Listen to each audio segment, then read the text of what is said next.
pause estivale, chaque semaine, en fin de matinée. Nous faisons le point sur l'actualité économique, les marchés financiers, nous ajustons les stratégies et nous donnons enfin des conseils. Alors, j'ai à mes côtés Christian Ginalac de Gaspal Gestion. Bonjour Christian. Bonjour. Juste un mot avant de commencer l'émission, un mot sur les variations de la semaine. Alors, on a une semaine de consolidation, de baisse sur les marchés financiers européens. C'est la semaine dernière, ils avaient flambé suite à la conférence que Mario Draghi, le patron de la BCE, avait donnée. À l'inverse, grande stabilité sur le reste des marchés, derrière notamment Wall Street. Sur les devises, stabilité à l'exception du yen qui glisse un petit peu. Et puis, s'il y a un fait qui est un peu plus notable, c'est le glissement qui continue sur les prix du pétrole, avec un baril qui perd entre 3 et 4% cette semaine et qui porte à 10% sa baisse depuis le début de l'année. Nous attaquons l'émission avec les impressions macro.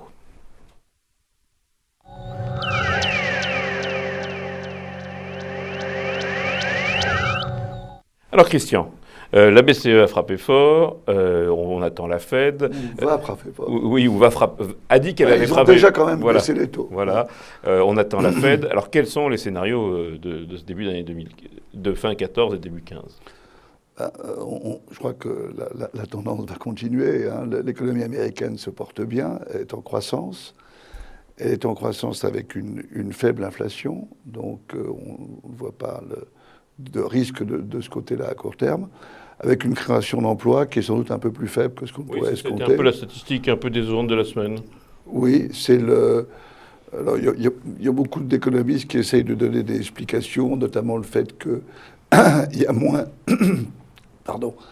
il y a moins de personnes qui se présentent sur le marché du travail avec le vieillissement de la population, etc.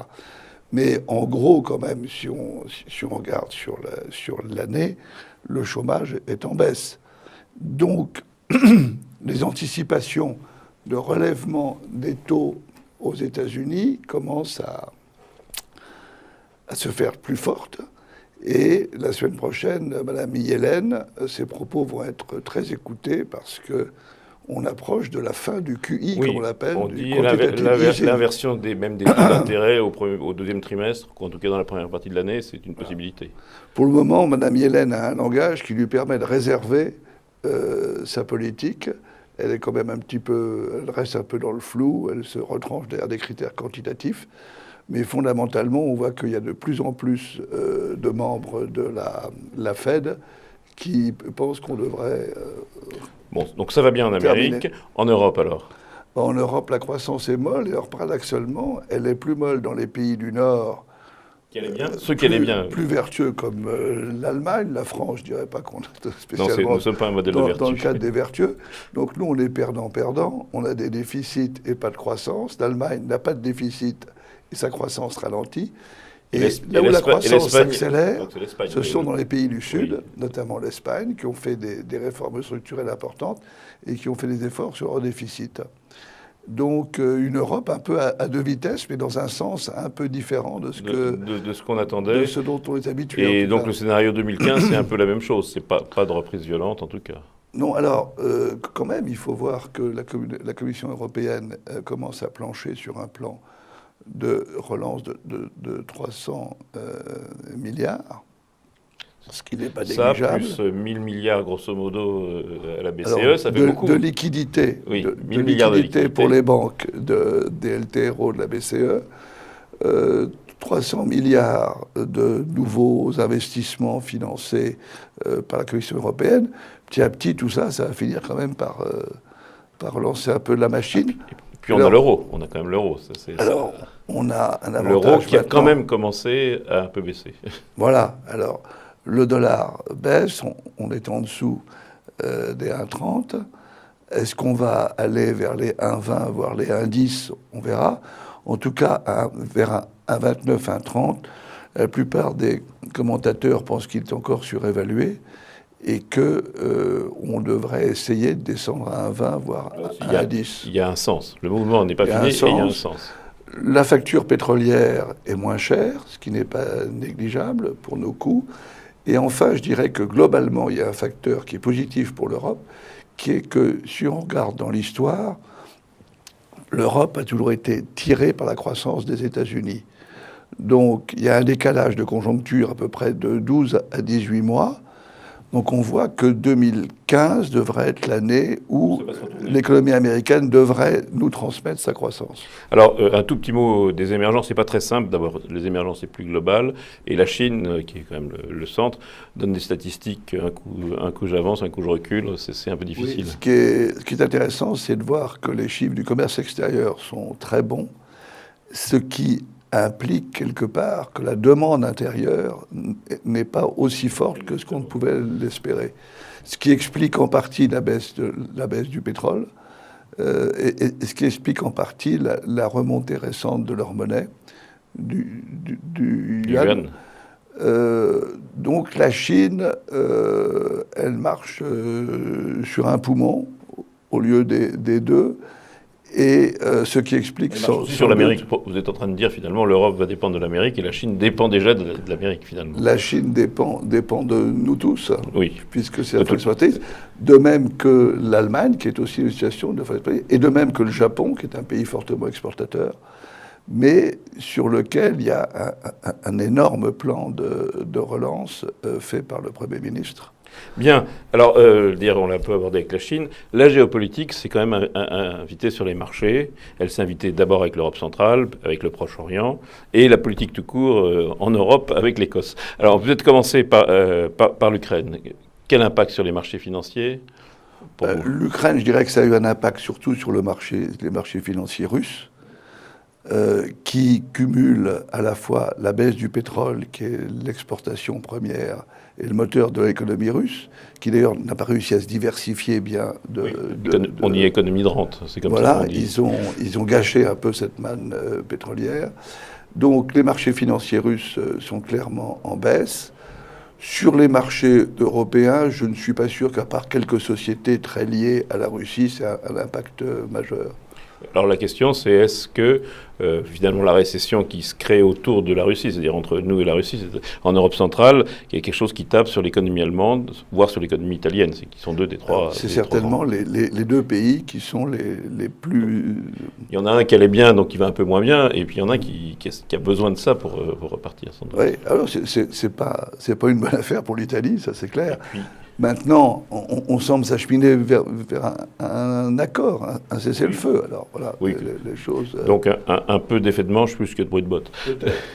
Alors, le Proche-Orient, alors là c'est tellement compliqué qu'on ne peut pas en dire grand-chose. Ce qui est frappant quand même, c'est cette affaire de la baisse du pétrole. Oui, alors c'est très compliqué. Et alors j'entendais ce matin un commentateur qui disait que l'Irak et la Libye, qui sont des gros producteurs, apparemment, leur production n'est pas affectée par ce qui se passe chez eux, ce qui est étonnant. Oui. Alors, l'Irak, c'est vrai que les champs sont beaucoup au sud ou chez les Kurdes qui ne sont pas affectés. La Libye, j'avoue que j'y comprends pas grand-chose, mais ce que je sais, c'est qu'ils exportent, et je viens de lire que le Koweït allait augmenter sa production pour profiter, je dirais, de la demande qui augmente avec l'hiver. Au-delà des questions politiques, finalement, d'une façon économique, il y a beaucoup de pétrole. D'une façon économique, ces événements, là, il y aura un bout de guerre, ne perturbent pas vraiment l'économie mondiale. Il faut voir aussi que les États-Unis, maintenant, n'ont plus besoin d'importer du pétrole.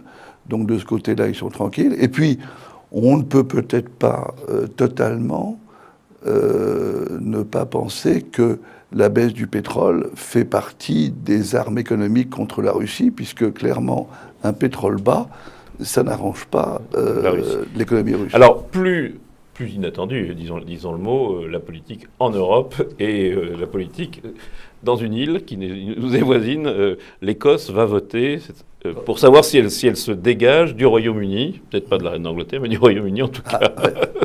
300 ans d'une union beaucoup plus sereine que celle que l'Angleterre a eue avec l'Irlande, ça c'est certain. C'est certain, oui. Une manne pétrolière qui fait penser à certains qu'il pourrait devenir la Norvège des prochaines décennies. Ce qui est clair, c'est que les sondages en ce moment sont à peu près 50-50. Hein. D'ici la semaine prochaine, il vote dans une semaine. Il peut se passer des tas de choses. J'ai vu que le gouvernement anglais fait des propositions d'une liberté plus grande. J'avoue que j'ai l'impression quand même qu'il y avait un momentum très fort de hausse du oui, qui gagnait 2-3% par semaine depuis le mois d'août. Et là, on a l'air de plafonner. Là, on plafonne. Alors, est-ce qu'on va se renverser? Alors, sur les marchés financiers, quelque chose à faire? Sur les marchés financiers, ce qui est certain, c'est que ça a entamé une certaine baisse du sterling. Ça a entamé une certaine crainte sur le devenir des grandes banques qui sont en Écosse, comme la Royal Bank of Scotland, bien entendu. Et il est certain que si jamais l'Écosse se séparait, ça créerait sûrement un traumatisme important sur les marchés. Il n'y a rien à gagner si elle s'y sépare. Il y a à perdre, mais pas grand-chose à gagner. En tout cas, en termes de marché financier, il y a beaucoup à perdre. Ça, c'est certain. Ce qui explique d'ailleurs que les industriels sont contre. Voilà. Nous passons aux réalités micro.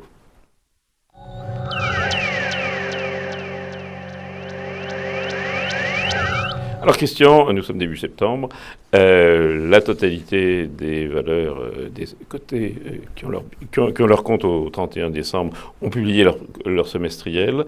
Quel bilan vous en tirez finalement? Alors ce qui est intéressant, c'est que au niveau du chiffre d'affaires, les résultats ont plutôt déçu. C'est-à-dire qu'en pourcentage, il y a plus de résultats qui sont inférieurs aux estimations prévues que de résultats qui sont supérieurs.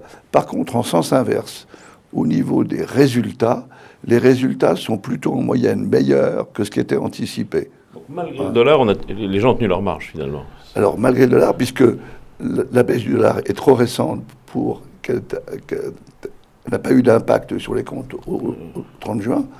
Donc, c'est vrai que le facteur monnaie a joué un rôle très important dans le chiffre d'affaires. Des bons résultats, c'est ça que vous retenez mais finalement. Plutôt des bons résultats. Et sur l'ensemble de l'année, ça permet d'un certain optimisme? Ça permet d'un certain optimisme parce que si je rajoute un facteur dollar qui sera positif, un facteur baisse des taux et augmentation de la liquidité qui est positif, ça fait quand même beaucoup de facteurs qui sont positifs pour cette fin d'année.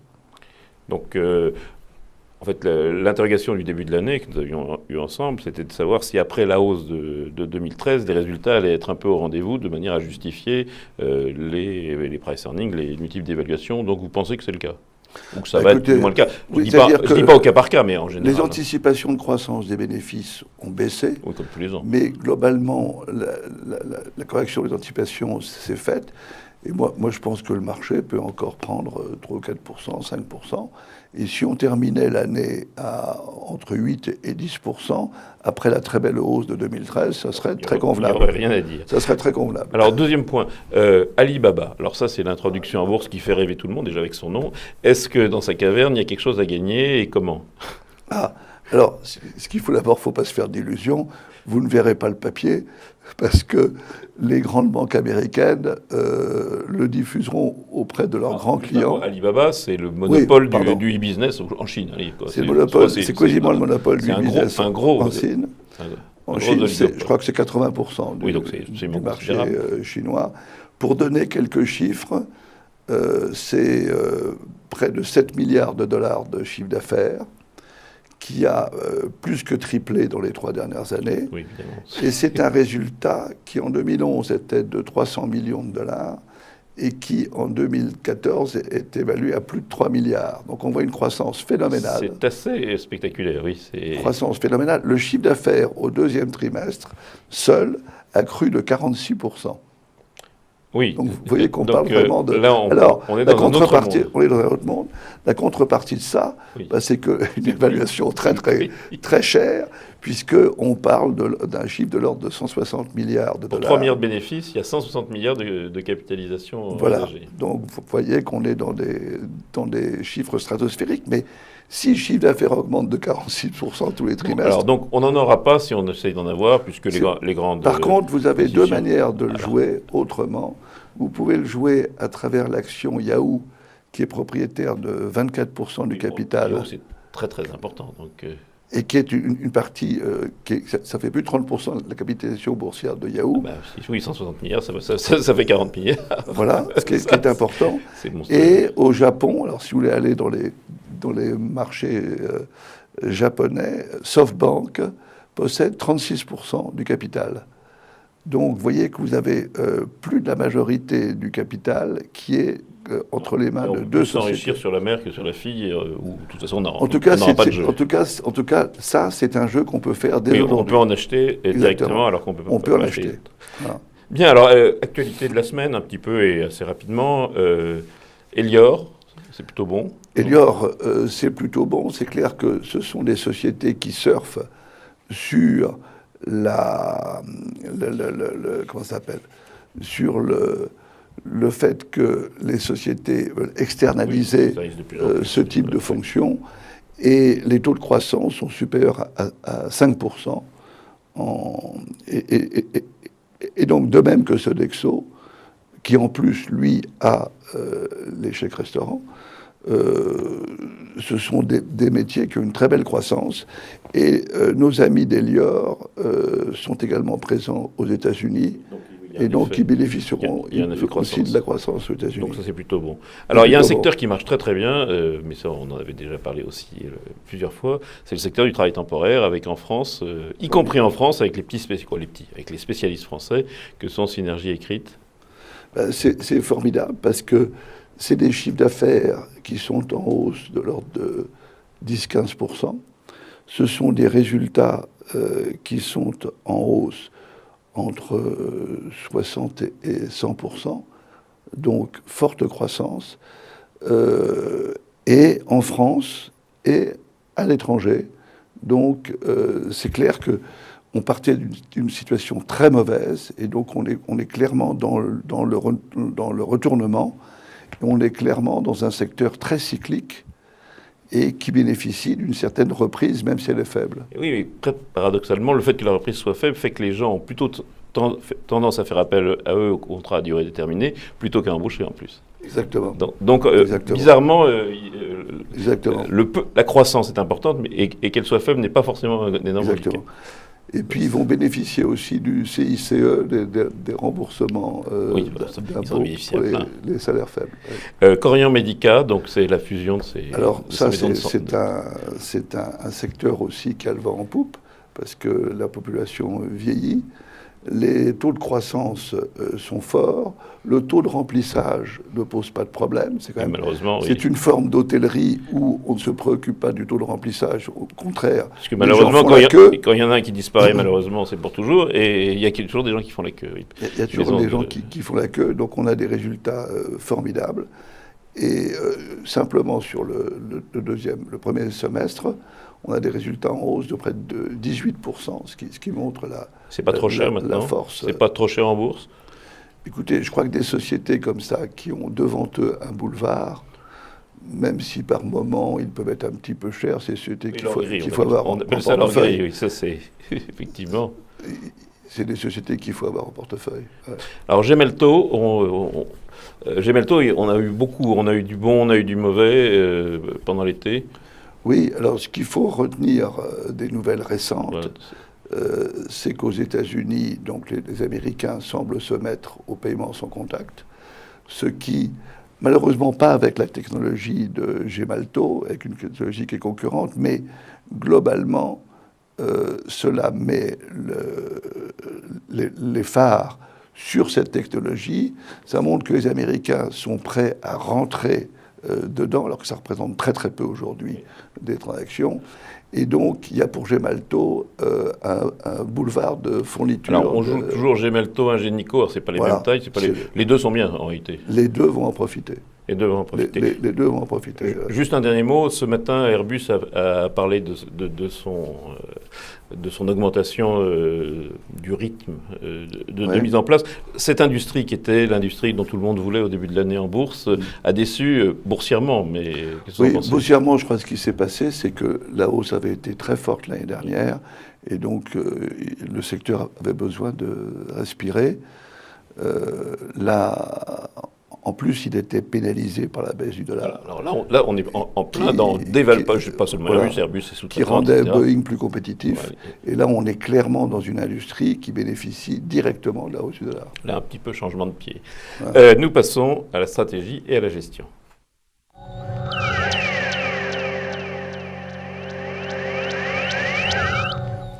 Alors, Christian, stratégie et gestion, on peut commencer déjà, vous avez évoqué l'affaire tout à l'heure.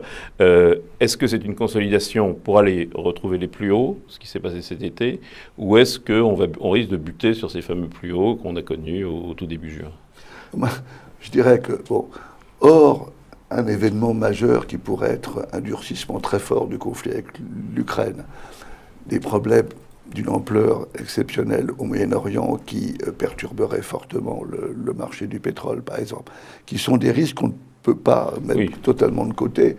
Donc on est toujours obligé de garder un petit peu de réserve parce que les choses ne se passent pas toujours comme on le voudrait. Mais je mets à part ces éléments qui sont extrêmes.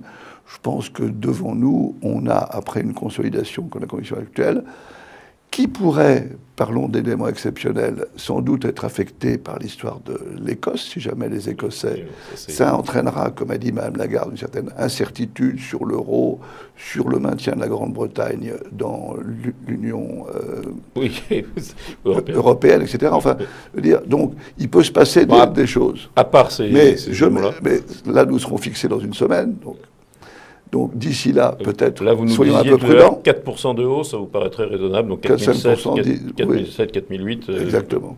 Sur le CAC 40. Exactement. Alors, en gestion, vous avez un problème sûrement à régler, ce sont ces taux d'intérêt bas. En Europe, et alors aux États-Unis, où on a réussi avec des prévisions de hausse des taux courts à ce que les taux obligataires aient encore baissé. Alors, comment est-ce qu'on donne de la performance à ses clients? Alors, j'ai pris deux exemples qui sont faciles qui sont connus pour montrer l'ampleur du problème. Prenez une boîte comme le groupe Danone, par exemple. Tout le monde connaît, c'est une bonne signature. Quand vous achetez une obligation Danone à 5 ans, ça vous rapporte du 0,65. Lorsque vous achetez de l'action Danone, elle vous donne du 2,7% de rendement sous forme de dividende. Même phénomène, on pourrait en citer beaucoup. Je prends l'exemple de Saint-Gobain pour être dans un secteur un peu plus cyclique. À 5 ans, vous achetez une obligation Saint-Gobain, ça rapporte du 1%. 5 ans. Mais c'est quand même pas beaucoup. Le rendement de l'action est de 3,30 et sur les 25 dernières années, j'ai repris les statistiques, jamais Saint-Gobain n'a abandonné son dividende. Il a été soit identique, soit en croissance chaque année. Alors, vous avez un peu les clés de votre réflexion. D'un côté, les placements sans risque, ou avec un risque très modéré, ne rapportent plus rien. On ne peut pas mettre tout son argent à la caisse d'épargne qui rapporte du 1%, ce qui est mieux que des obligations Danone. Oui. mais les plafonds sont limités. Et de l'autre côté, vous avez une bourse dont le rendement du dividende est largement supérieur. Votre réponse, c'est des actions et des actions, sans oublier le rendement des actions. Voilà. Vous avez un fonds Alors, nous avons... C'est vrai que ce qui est important dans le rendement sur les actions, c'est de bien faire la séparation entre les sociétés dont le rendement est fort parce que la société ne se porte pas très bien, et que le cours de bourse a baissé, ce qui mécaniquement a fait monter le rendement, et celles, au contraire, qui se portent bien, dont le rendement a augmenté parce que les résultats ont augmenté, que le dividende. Alors, il y a celles qui ne font pas grand-chose boursièrement. Habituellement, c'est Total l'exemple. Voilà. Alors, par exemple, Total, ça fait partie des grandes capitalisations qui ont très peu de croissance, et ce n'est pas la faible demande mondiale en ce moment qui va le faire changer. Donc, dans notre stratégie de gestion, on se concentre plutôt sur des valeurs qui ont un bon rendement et qui ont de la croissance. On a créé un fonds à cet effet qui s'appelle Valeur Croissance Rendement et dont c'est typiquement la stratégie. Et je crois que c'est là où il faut aller en matière de dividendes. Sinon, on risque des déconvenus Souvenons-nous de France Télécom qui a dû couper son dividende, etc. Il faut aller vraiment sur des sociétés. Il faut verser un dividende, mais il faut avoir les moyens de le verser. Alors, j'enchaîne sur le dollar, si vous me permettez, parce que ce qui est très intéressant, c'est que si je fais un couple société qui bénéficie d'un dollar en hausse et société qui bénéficie d'un bon rendement et de croissance, vous avez là une fenêtre de tir et de sélection de valeurs qui est très intéressante. On va y revenir. Juste un mot. Cet été, on a senti les gestions un peu prises de court par ce rebond qui a été quand même très concentré sur les deux gros poids lourds du CAC 40, Oui.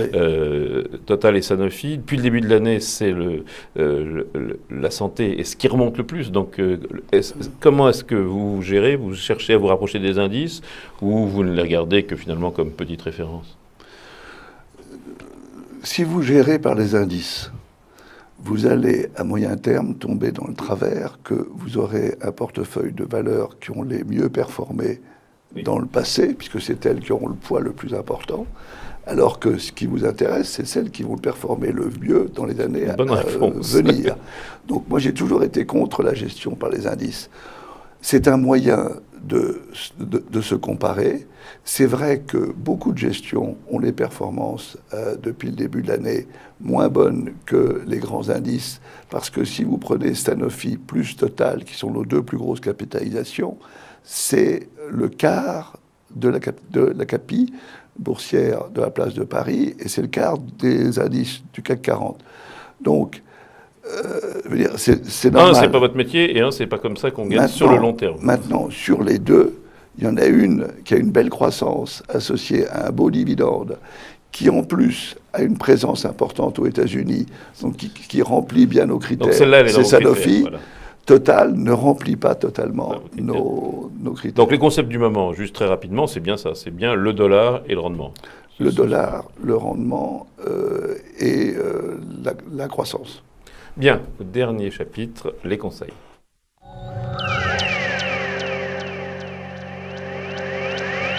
Alors Christian, merci pour cet exposé, pour ce tour de l'actualité économique, des tendances des marchés.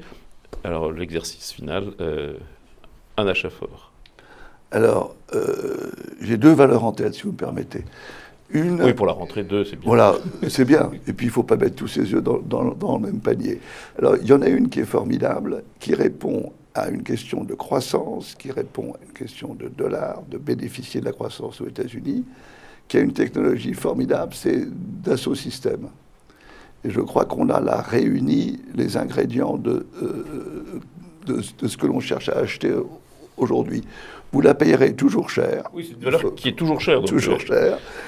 Chaque moment de faiblesse est certainement à mettre à profit. Ça a été le cas au mois de mai ou juin, je ne me rappelle plus, vous avez sorti un problème de chiffre d'affaires qui était en décalage. Et je crois que vous avez là une société remarquable. Oui, c'est un leader mondial. Donc c'est... Leader mondial. Alors j'ai une autre valeur qui est qui sort un petit peu celle-là des sentiers, qui est la score. On n'est pas très habitué. La score. Donc la réassurance, ça c'est un métier très compliqué. C'est un métier très compliqué. C'est un métier où l'Amérique joue un rôle important et l'Amérique représente plus du tiers du chiffre d'affaires de Ascor. C'est une société qui est remarquablement gérée et qui n'est pas très chère, puisque, alors que les sociétés comparables en Suisse ou en Allemagne se payent à peu près de l'ordre de grandeur des fonds propres, la Score a une décote de plus de 20% par rapport à ses fonds propres.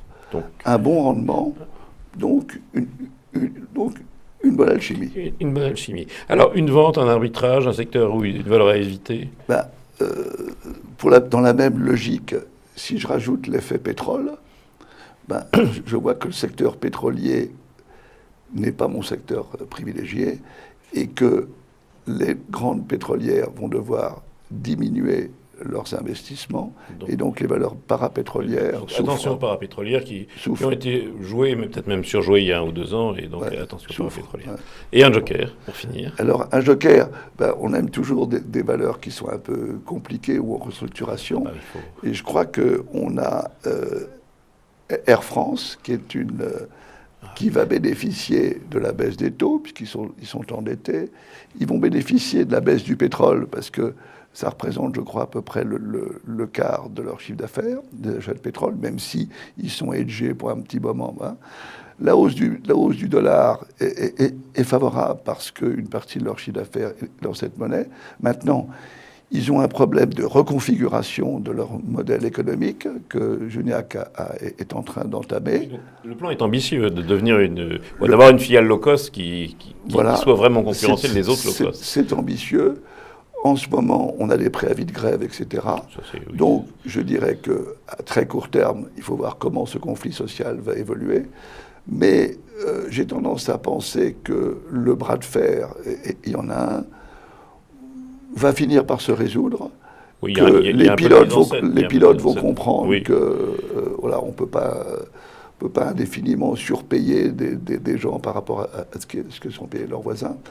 Et puis alors, Air France a une truffe que n'ont pas les sociétés low cost et que n'ont pas non plus les opérateurs du Moyen-Orient, qui est la maintenance des avions, dans lequel Air France est un leader mondial, qui est une activité récurrente, bénéficiaire, et qui donne un bon matelas. Qui est un superbe matelas que n'ont pas les autres.